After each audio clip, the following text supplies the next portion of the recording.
চট্টগ্রামের কর্ণফুলী এলাকায় চিনির গুদামের পর এবার এস আলম গ্রুপের তেলের মিলের আগুন নিয়ন্ত্রণে।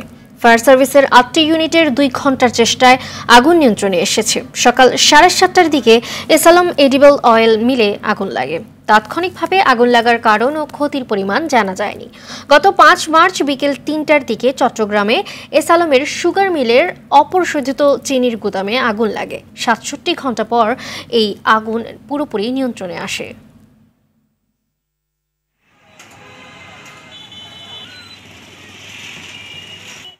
এই মুহূর্তে চট্টগ্রামের কর্ণফুলী থেকে সরাসরি যোগ দিচ্ছেন সহকর্মী সাইফুল মাহমুদ।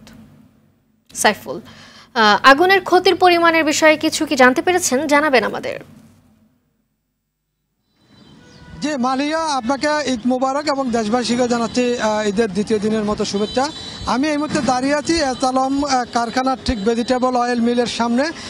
এখানে কিন্তু সকাল 7:30টার সময় অগ্নিকাণ্ডের ঘটনা ঘটে এবং এই এস আলম কারখানার যে ভেজিটেবল অয়েল আছে সেখানের ভিতরের একটি পরিত্যক্ত গোডাউনে অগ্নিকাণ্ডের ঘটনা ঘটেছে এবং যেহেতু কারখানা বন্ধ সেই জন্য কিন্তু মানুষজনের কোনো ক্ষয়ক্ষতি হয়নি।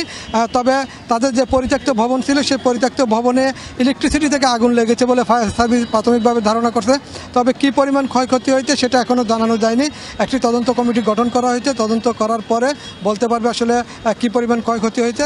তবে আমরা এস আলম কর্তৃপক্ষের সাথে কথা বলেছিলাম, তারা জানিয়েছেন তাদের 28 কার্টুনের মতো যে ট্যাপ রয়েছে, মাস্কিন ট্যাপ, সেই ট্যাপ ক্ষয়ক্ষতি হয়েছে, এর থেকে বড় ক্ষয়ক্ষতি হয়নি। তবে পাশে কিন্তু তাদের আরও বেশ কয়েকটি প্রতিষ্ঠান রয়েছে এবং সেই সাথে পাশে কিন্তু সিএনজি ফিলিং স্টেশনও রয়েছে। তবে ফায়ার সার্ভিসের 8টি ইউনিট দ্রুত আগুন নিয়ন্ত্রণে আনে। যদি নিয়ন্ত্রণে আনতে না পারত তাহলে কিন্তু বড় ধরনের ক্ষয়ক্ষতি হতে বলে ধারণা করা হচ্ছে।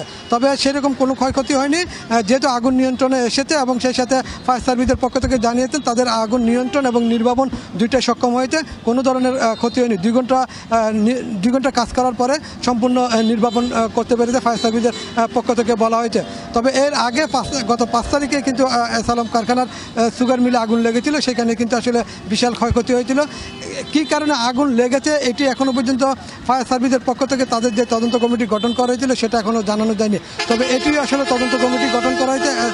এস আলম ভেজিটেবল অয়েল মিলে যে আগুন লেগেছে আজকে, সেখানে তদন্ত কমিটি গঠন করা হয়েছে।